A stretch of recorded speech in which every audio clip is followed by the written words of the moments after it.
evening, it's me again, Linda the volunteer, and tonight we're going to talk about maintaining the inventory, and this is the inventory of food and actually cleaning supplies and stuff that you as volunteers use while you're here. The reason why we started the inventory actually is because there was so much waste back in the summer when there was just tons of volunteers, as you can imagine, that we felt like we needed some way to control kind of what was going in, what was going out, and what was being purchased, so that we quit throwing away food. So here is our pantry. You're going to come in the pantry. We have tons of the extra grocery items. We have a deep freezer in here that we keep stuff like frozen fruit, frozen pizza. Some of the meat goes in here. And then we have this little basket in here of onions and potatoes. We have an inventory sheet of all the items that are in here. And what the idea is that when you remove an item out of the pantry into the main kitchen, then you mark what you've taken off the inventory, so that every 2 weeks, one of the other volunteers will then update the main inventory sheet and get a new inventory sheet printed, so that Peter and Oshie and Shania all know what you guys have and what you guys are using.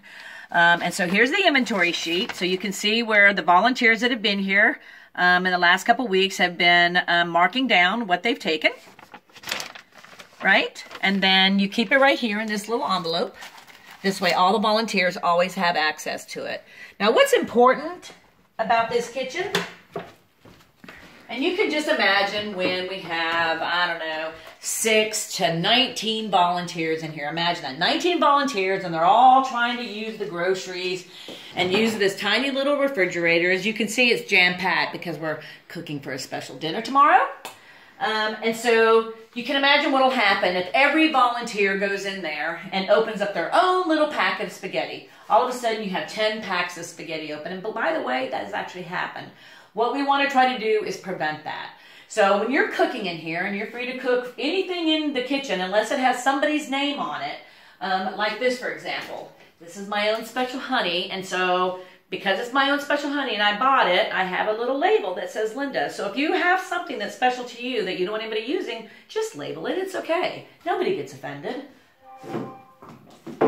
So before you cook, you have this meal planned out. Before you cook, do everybody a favor and check to see if something is already opened in the refrigerator and in the grocery shelf before you go open another one. This way we don't end up with 5 jars of pasta sauce, 2 jars of C2T open, all in the refrigerator. Because this refrigerator can only handle so much. So we don't want excess items open in the refrigerator. And if you use cheese and meat, wrap it and seal it so it doesn't go bad, right? Because everybody has to share. And again, it's all about food waste reduction.